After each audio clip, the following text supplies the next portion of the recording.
Thank you so much. Think the last few minutes, especially the interactive session that happened, I mean, a lot of the things I wanted to ask all of you, you've answered already. You seem to be using GenAI in your work every day. That was one question I had for them to begin the panel discussion.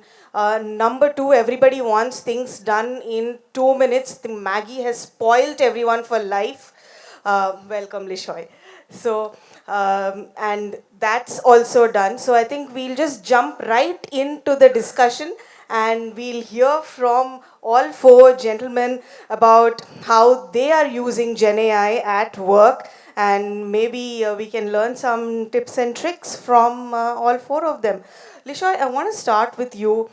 I mean, Gen AI clearly, I mean, from the response that we've had, the very nuanced questions that also came from folks, for the Adobe folks here, I mean, is evidence that people are using, tools like Firefly and so many others that have flooded the market in the last couple of years.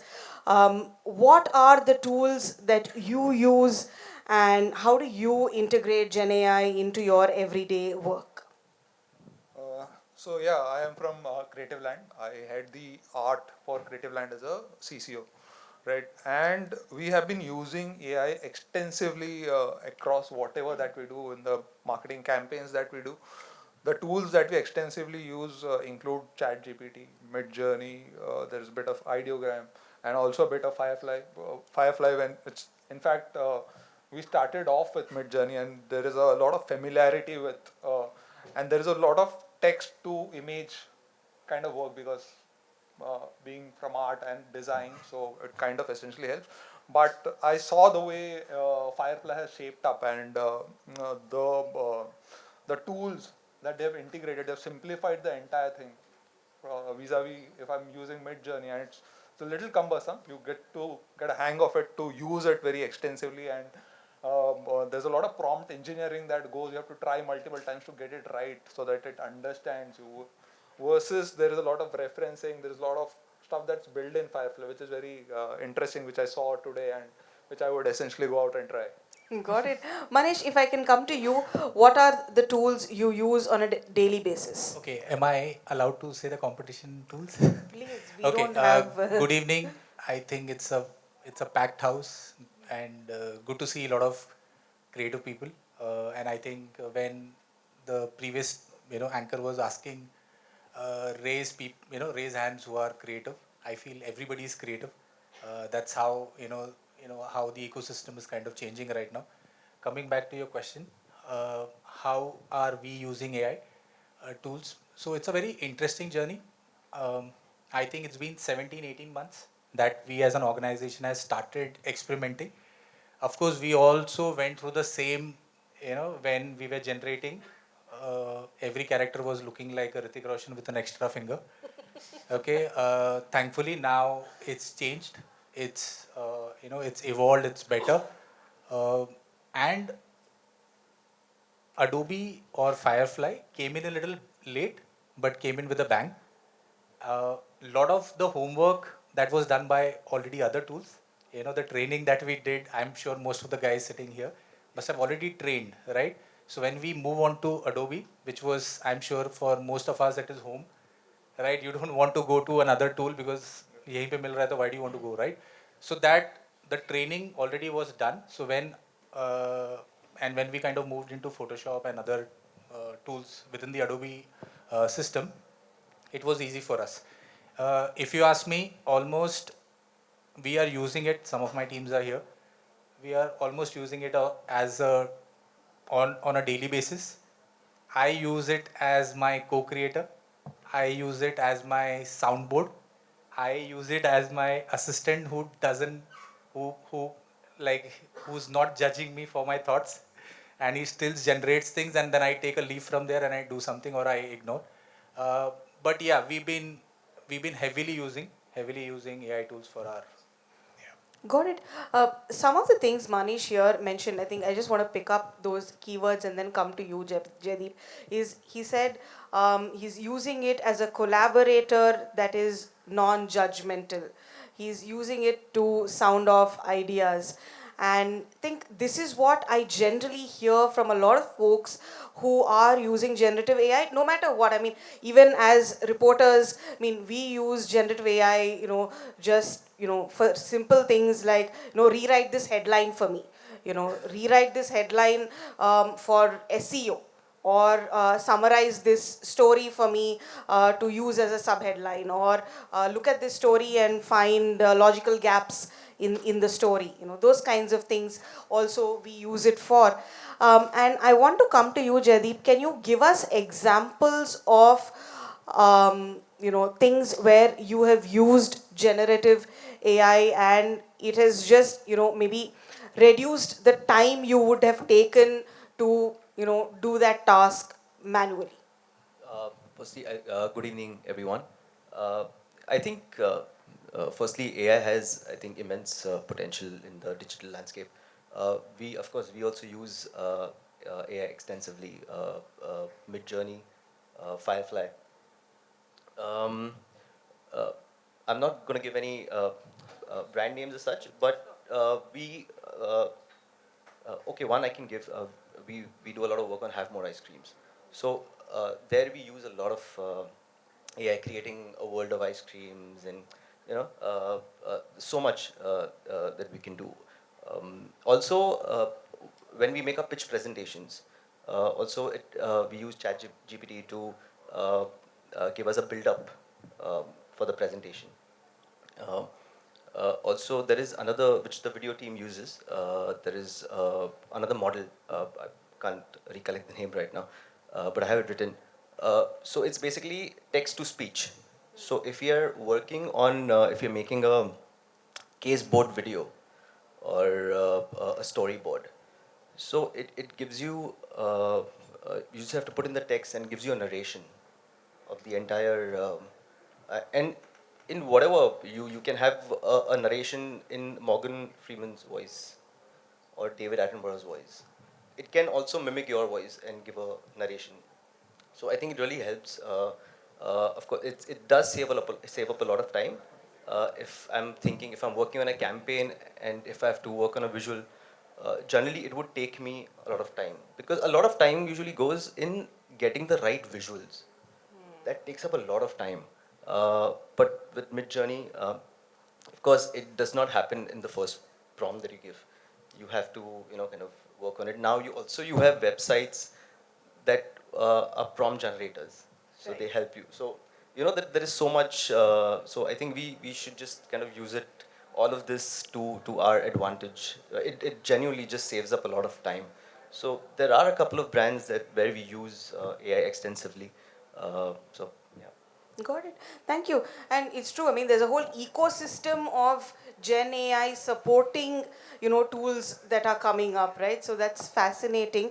I want to come to you, Amit, with a question, which is, it's clear to us, while ChatGPT maybe was launched November 30th, 2022, or Dali was possibly piloted in that phase when you had to send them a request, and then like some months later they'll come to you with a thing, and now it's just click and then you have something. So while we've been through a few years of development, today things can happen very quickly, and therefore Gen AI is not a good to have, but a must have in any organization. So my question to you is, when you talk to your teams and when direct them as to when there's a project that's come, how do we work on it? How often do you end up telling them, brainstorm with some generative AI tool first, and then let's see what it comes up with, and then let's get started from there? Has that become hygiene now? Good evening, everybody. Yes, that is, I mean, you mentioned about must have. It is a must have. So we play in the area of, although we are not into advertising as such, but we are into the area of UI, UX, and CX, where, we are ideally creating digital experiences for many of our clients, and it is must haves. I mean, that's what we've been training our teams as well. So I call them lemons, so I very very difficult for me to call them teams or etc. So I always tell my lemons to always work with these tools, because mostly these are like our support system. They are not going to the fear of the younger generations. Mostly with what I have seen is it going to take my job, which we ideally has to tell them is no, it is not going to take your job, but they are going to make, all these tools are going to make you richer in terms of the way you are as a creative person. So it is a must. And although all the panelists looks like we've come from a generations where our primary tool has been pencil.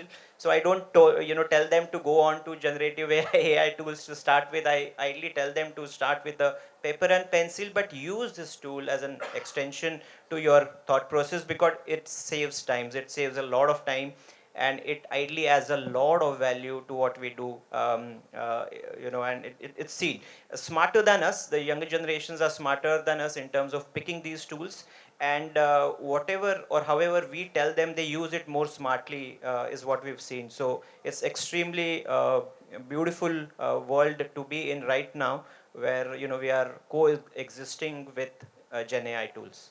Got it. I want to come to you, Lishoy. Whenever I see all these Gen AI tools and their logos, the one thing that is unmissable is it's this pixie dust kind of logo, right? And I keep going back to, I am definitely not a designer. I can use Canva to save my life for sure. Like, I'm pro at it. But I keep going back to the early days when in my grad school we were taught to use Photoshop, and then this magic eraser and the magic wand was truly this magical thing. Like, you could just select everything that was of a certain color and then delete it and things like that. And we thought, okay, this if we master this, we'll figure out this Photoshop class. We'll ace it somehow, right? And to now where it looks like magic. I mean, when the presentation was going on about Firefly, hear jaws drop, honestly. People are like, wow, okay, that's possible. That's also possible, right? And my question is, while there are all of these possibilities, what Amit was talking about was finally teams using them and teams using them efficiently. And he said that young people are able to grasp these things better because, yes, they are possibly digital natives and all of that. So it's easier to learn these things. But there's also a fair amount of prompt engineering involved, because what you guys were also saying was that you need to be very specific in your ask and be very elaborate, not just specific, but also say, okay, if, like, for instance, one of the examples that was being shown is it's a room with soft light and modern furniture. You need to be as detailed as possible in that prompt to generate what you want. That vision first needs to be written down as text for it to generate that thing. So where do you start with training your teams to use these tools? Because having the tool is one thing, but then you need to train people to use these tools. So I'm guessing that is the stage where organizations are at. You've recognized, hey, this is a great thing, but how do we use this to our benefit? And I would like all of you to kind of weigh in on this about teams and the upskilling that is required. So there are two parts to this answer. To this question. First and foremost, the fundamentals for any art guy or any designer is to know the basics, right? I mean, as far as Adobe Express goes, you can. I mean, you don't need to be a designer to know whatever. But the fundamentals should be clear, because even for prompt engineering, you should be able to say what exactly is going in your head, right? For it to get it, you have to be specific, or you'll just keep throwing stuff at it and get random output, right? So to arrive at that, you need to be extremely clear. At least your basics need to be clear, as in what exactly are you looking at, right? Coming to the second part, so we at least I can talk for my organization, where we are doing a lot of upskilling as far as Gen AI is concerned, through workshops, through training, through collaborating with guys who are doing it extensively, right, for our teams. And it's not just, I mean, I use it extensively for the campaigns that we develop, right? Even the juniors in our team, they are, like you said, most of the youngsters are like thorough. I mean, they understand how it's effective. But first and foremost, we promote human intelligence, right? We encourage people to think and use this as an assistant, like my friend here rightly suggested. I mean, use AI as an assistance or as a support rather than fully depending on it, because what we can think and whatever, AI can just add to it. Yeah. So yeah. Okay. So, interesting discussion points. I'll go maybe a step back. So, when this entire AI thing was starting, right? And of course, as a creative individual, there is always that fear saying that, okay, what will happen to the stuff that I'm doing? Okay, will I be relevant in few years? Okay, and people like me, or maybe I can talk about myself. We've been living with this feeling for years now. Okay, so you said magic wand. I was about to say the same reference. Like when it had launched in Photoshop 3. I don't know if you have even heard of Photoshop 3 as a version, right? The young guys specifically. So when that thing had happened, the first thing that the team was talking within ourselves was like, "अपना job का क्या होगा?" Okay, because there was a department only to do lasso cutting. Okay, cut to 2004. I was part of entertainment space and movies and stuff like that, where one of my core job was to do rotoscopy, frame by frame. Okay. Can you Uh, explain what is so rotoscopy? rotoscopy is like the thing that they were doing right now here. Just click and that girl vanished. So manually you have to go on. If you're doing it in moving frames, you have to do it frame by frame. Okay. And imagine there is a department. There are people doing it. Okay. And of course we used to love that part. Uh, Again, the same question. And I think if I'm not wrong, After Effects had launched plugins those days, and boom, and suddenly there are like 7 people thinking, okay, what do we do next, right? Thankfully, people like us survived, evolved, grown over time, not because we were struggling with the tools, right? We were still thinking, we were still evolving. The reason that we all of us are in the room, why? Because we can think better than the machine. AI will tell me, okay, generate a certain things from a certain point of view. How will I think from that point of view is where we are going to take, right? On the upscaling part, um, we had done a very interesting thing in our organization. Uh, we identified few people who were great in still, audio, video, okay, and overall per se, like, what is happening in the AI space. We we asked them to self train. When they came at a level, okay, we asked them to train the entire team. Okay, why? Because it was like, okay, मैं ऐसा कर रहा था and this was not happening and stuff like that, right? So that became easy. And of course later Vincent and Alicia and Guru and team from Adobe, they kept couple of sessions in our office, and then we were trying and testing and seeing, okay, what is happening, what is not. Okay, now I'm giving a live project that we had done. A client came to us. They said they want to do something very interesting, and there was a beautiful idea that we had. The idea was very simple. It was for an education brand. Maybe you can Google it. The campaign is called as Future Reimagined, where what we did is we went to the school. We we gave them a essay saying that this is the topic. You come up with an essay, okay, and there is a surprise waiting for you. It was like a social experiment of sort, okay.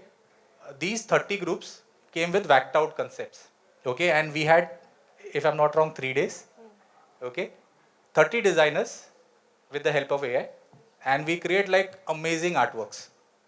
Of course वो वैसे कर सकते थे, but because of the time constraint, right? 2 days, 30 artworks. Of course, even with the enhancement, like ठीक है बनता है तो 72 DPI, right? How do I make it print ready? There is an AI tool for that. So you do it, keep it ready. In 3 days, the campaign goes live. Can I visualize that maybe 2 years back? Maybe not. Now, I'm sure you guys are following the news. There is somebody who had made a short film completely from AI. Okay, and it is doing the rounds of film festivals. Who would have thought कि ऐसे, this is the future, right? Or I don't know whether you guys have seen the can winning campaign for Pedigree, which is called as Adoptable. Just look at it and see how AI can be used at scale. Okay, and this is where I think as creative individuals we feel excited, saying that okay, I'm sure you guys must have seen a lot of these campaigns where a certain celebrity is talking to you. Hey, saying, Right. hey, Manesh, this is your premium is pending, please pay, whatever, right? Yeah, yeah, yeah. Those personalized hyper videos is now become reality thanks to, what is happening with the AI, right? So yeah, so this is what we are Got following in it. our So organization you right now. spoke about peer-to-peer learning, kind of. So you said the people Yeah. who will learn. So Jaideep, can I come to you? What is the kind of format that you are using in upskilling with regard to Gen AI? So yeah, I think firstly, even what I would like to say is, even though all these tools, all these models are available, it's eventually it's up to us how much to rely on them. Like for us, I had the statics team, the art team. So I always encourage my team to use it as a for visual support. See, because even we have to keep exercising our brain, right? Because I come from the old school advertising where there was, we couldn't even download Shutterstock images. Like I used to stamp out the watermarks, because I can't, I hate watermarks. I cannot stand them, So we come from there. So we can work, even without it, Yes, it's an added advantage. It helps you generate visuals faster. uh, Also, if something new comes up, we also do have training sessions, and these young people, they're very enthusiastic. They'll always figure things out on their own. They have their own research. They will, at times they will come and tell me, sir, आपने ये try किया है क्या? you know so it's just evolving all the time, and we need to just keep our eyes and minds open to see what's coming up, like mid journey from where it started to where it's now. I think there's a huge difference, even in the visuals that we get. uh, so even Photoshop, the generative fill, you can extend backgrounds, remove people, add objects in a scene.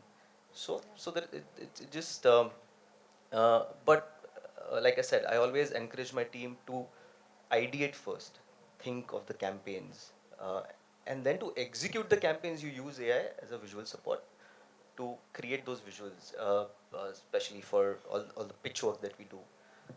So yeah, we do constantly help each other out, uh, to see what are the current newer models, newer versions. Got it. Amit, I want to come to you with a different question. Is the example that Manish gave, said there were 3 days and 30. How many kids you said gave So those it was prompts? so it was 10 groups Okay, 10 and groups. sorry, 30 groups Huh. and 30 creatives. Yeah, Okay, that was. 30 groups making 30 prompts and then generating these creatives in a matter of 2 days.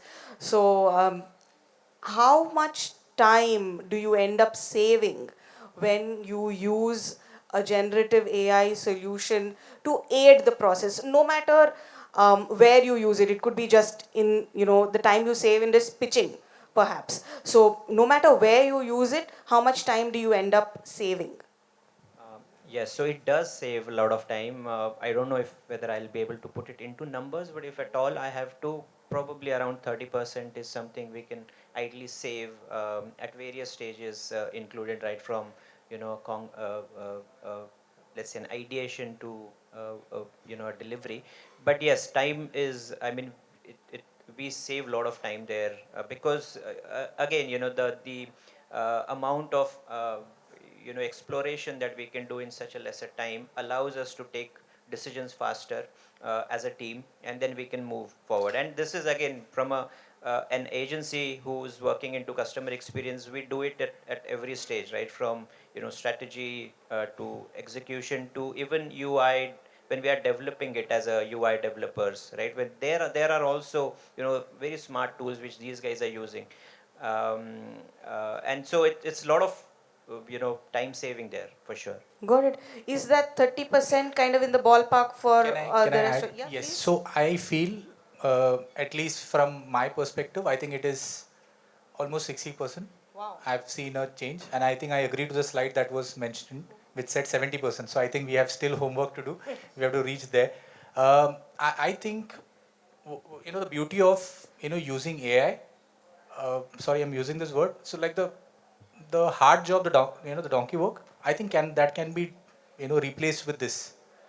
You know, for example, we have started using AI for referencing, for styling, for animatics, for narratics. Okay, even I don't know whether I should be saying this, but now we are getting briefs from clients where they are saying, okay, I want to retain a model with AI creatives, and you give me 10 Wow. stills, 20 videos.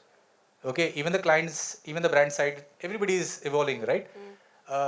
And as the community, as you know, I think we should be ready. Okay, and also what is also very interesting happening, right? People are seeing this how easy it is. Okay, so the thing people come and say, or say the client servicing team or the client saying that, okay, यार इतना time तो मैं कर लूँगा, you know, I will do it in मैं खुद ही कर लूँगा AI में, right? But the advantage that a creative thinker or an ideator can add is, of course, the visualization that we come from, so many years of experience, and mixed with AI, that is when the magic happens. Okay, Got it. so yes, so yeah, that's. Okay. Jaideep, I want to come to you with a question. You said you did that campaign, and I do remember the World of Ice Cream for the Have More campaign. I remember that.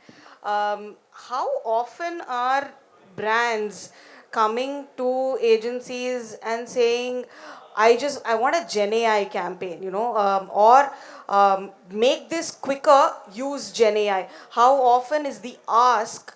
How often does that involve Gen AI? So again, it's up to us. Like we have brands that have strictly told us not to use AI. So they just especially I mean when it comes to showing humans. Okay. In So specific things. Got it. yes, so we've been told that you cannot use AI for any of social media posts or the campaigns.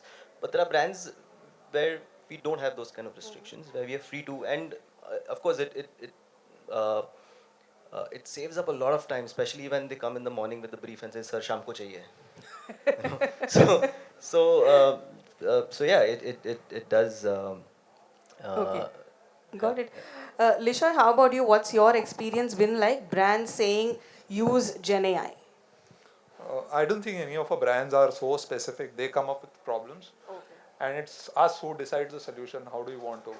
Most of our clients are very collaborative. That way, they give us room to work and come up with solutions, because most of the brands operate in a certain space. They have their set guidelines in place, and they have a certain brand language. So we have to operate within that. Right. While what we can do is, I mean, when it comes to social media and all, it's actually quite flexible. Where I agree, where the turnaround times are quite less, right? Got it. So we use AI very extensively there. But when it comes to traditional campaigns, like we do campaigns for Netflix or an AMNS for that matter, which takes months, we use there as well. But depending on usage, again, I'm going back to the earlier question that you had, how much time. So it's very difficult to quantify time. It's case to case, right? It could be an extensive marketing campaign which will involve like everything under the roof, from a mainline piece to social to digital to whatever, to maybe a social media post to whatever. So it's very difficult to quantify an actual time, but it has definitely helped quite a lot. Got it. Yeah. But so while a brand might just come to you saying, here, you know, here's the problem, solve it for me. If you use Gen AI, is there delight, or is it like meh? Like fine, you got it done. There is, depends from brand to brand. There are certain brands who are very quite receptive to what. See, at the end of the day, what works is the content, the visual, right? It doesn't matter how you create it, right? It works. Acha dikh raha, it works. The background, no one cares. I mean, no, whether it's generated via AI or you have taken a stock picture or you have illustrated, doesn't matter, right? As long as the result looks kick-ass. So yeah. Got it. Another thing I want to come to you with is collaboration. So while you use GenAI and you must be using multiple tools on a single project, so you'll need to collaborate not just across teams but integrate each of those tools. Are there a lot of challenges with that? Who would like to take this first? So you're saying experimenting on different tools? No. When you're using multiple tools, how easy is it to integrate all of those tools and work with them, or do you need to be within an ecosystem to for that very seamless implementation So to happen? it totally depends on what, as a company or as an agency or a marketing company, we are trying to solve. Okay. So for example, if somebody comes and says that I want every consumer in India to have a customized or a personalized ad served to them, then I will think along with my team saying that, okay, can I have a personalized message with a little bit of AI, little bit of creativity, little bit of, everything, and then figure out how we are going to do the execution. Okay. In other words, what we, as a practice we have started doing is, for example, there are a lot of tools which are going to come in the next 3 months. Okay. I am already waiting list in all of those tools right now. Okay. For example, I am sure you guys must have seen there is this Korean creator who's made the first music video with AI, and two tools from Adobe is part of it, After Effects and Premiere. Okay. And if you see the music video, you will be like, oh my God, like as a creative, what am I supposed to learn more, right? And this is gonna be the next stage, right? So as creatives, you'll have to find in saying that, okay, this is where I can add value to my brand, to, in case if I'm making a film or whatever the end result is, right? So yeah, so I'm just leading to the question that yes, there is a homework that constantly you have to keep evolving. So 2 years back, Midjourney was magic. Okay. Now Sora is the new magic. Okay. There is a China equivalent Sora which is already live, right? And every day you are waking up to saying, oh, ab kuch naya aa gaya. So I think Right. that constant future ready thought processes, I think, will help creative across. Got it. Amit, Jaideep, anybody on the seamless integration between the generative AI tools? How easy is it? How challenging is it? And do you have to, and is it that there's a lot of keeping up to do? From what Manesh is saying, is on a wait list for new tools that are coming up. I mean, this seems like every day you need to like figure out something new. No, I mean, as you said that, there is, a suit to suit. I mean, a generative AI company with their product suit. Of course, that collaboration works wonder. I mean, magnificently nice. We can do that well. From, let's say, a company to another company's product, there are still challenges. We do face those challenges. Collaborations in terms of client is also, getting educated in terms of, being a generative AI ready. So they also come up with, somebody mentioned about the brief, if brief could have been easy. Ideally with generative AI, the brief has become more complicated as well, because, they are also coming up with a brief which we take little more time to decode. So that's also happening. But yes, collaboration is ideally I mean, the gift that probably a generative AI has given us. As a design community, at least as designers, we can collaborate together, work on a single file. Let's say, to be very precise, I'm talking about, that works. That has become faster for sure. Iterations are, becoming easy. Conversations have become easier because of the work from home, work from office, being a norm now. My designers are sitting anywhere in the world, but still can collaborate, come up on a huddle, speak with each other, have a conversation while working on the file. And absolutely, if you see them and observe them while, if I can be there on the file, I can I can see them, having fun as well, joking in terms of while doing the stuff, little bit talking about client feedbacks and then working together. So it's fun. It's a conversation that they are having there, and it's beautiful. I mean, Got it. I mean, and that's the collaboration to strive for, right? I mean, because we are in this hybrid work scenario, I mean, if there was a tool to enable that, and there seems to be, right? So we are in the future, so to speak. I think we have just about 5 minutes left, and I was wondering if all the curious people in the room, which there seem to be a lot of, have questions for our eminent panelists here. Any questions about implementing? Yes, somebody, if you, oh, somebody is with a mic already. I'm sorry, ma'am, she's with a mic already. Please, if you can tell us your name, who you're directing the question to, and keep your question short. So hi everyone, good evening. I'm Subhashri Jaina and I'm representing Z-Axis Solutions. So my question is kind of a problem area. So I would really like to know who would like to, answer my query. While AI is something that we just cannot ignore these days, it not just helps you, reduce your TAT, but also inspires you in your creative journey. But like Jaideep mentioned, there are certain brands, companies who wouldn't want to use AI. Now the problem is not using AI; they don't want the public to know that we have used AI. Even on social media, specifically on Instagram, you need to mention if a certain post has been made from AI. So in such cases, how would you make sure that the clients are happy, but you are also using the best of technology? It's an ethical question here. Who's taking this one? Okay, let me try this. Okay, so see, there is gonna be I think it's already happening with all the platforms. I don't know whether you've seen the latest update on Insta. Yeah. If you put a AI creative and you post it, it already says that made with AI. Yeah. You can't do anything. Okay, and the max you can do is go ahead and switch off that tab, saying that I don't want the world to know. Okay, now there are clients who will say, okay, I don't want to use it and stuff like that, right? The first important thing as custodians, we should be educating them.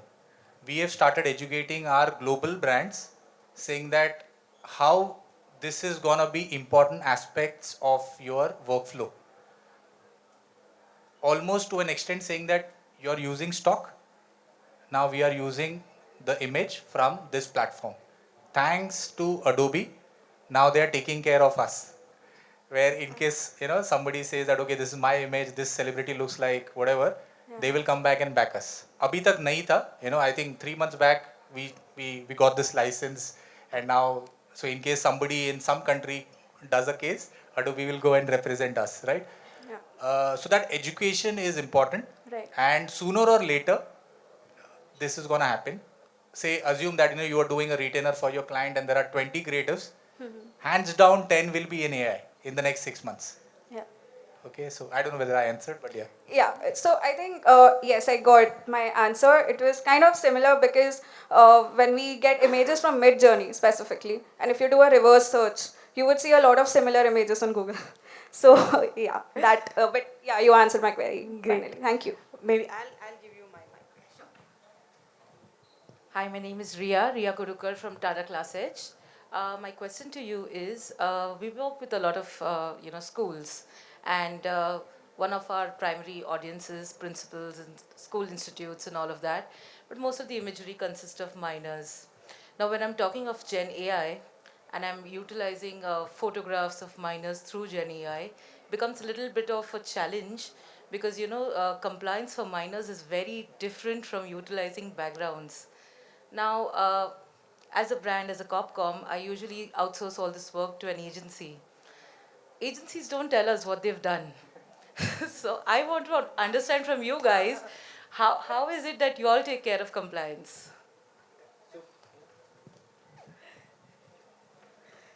Two sides of the same coin here. Okay, so we manage, correct me guys, I think 8, 9 education brands. Okay, and yes, this is a big issue, and of course, kids cannot be used in a certain ways and stuff like that, right? There are ways to tackle this. Of course, we have a image bank that that has been shot at the school, or the content has been shot on certain devices and provide it, and that becomes our base. Uh, but when we use AI, we try and kind of make it into a styled treatment of sorts, illustrations, masked with multiple styles, so that nobody comes and says that, hey, this is my kid, and what are you doing with this image and stuff like that. So you'll have to find a little balance, okay? And of course, cannot use image where a kid is being generated. I'm sure when you walk down Bombay Street, right? See how everything is changed. Everybody started using AI, and how do you come to know? It is so picture perfect. It's not like how when you shoot the real thing, right? So thoda balance karke, yeah, and of course we work with stringent legal teams. They will not allow us to take anything which is not approved. So yeah, that balance has to be maintained.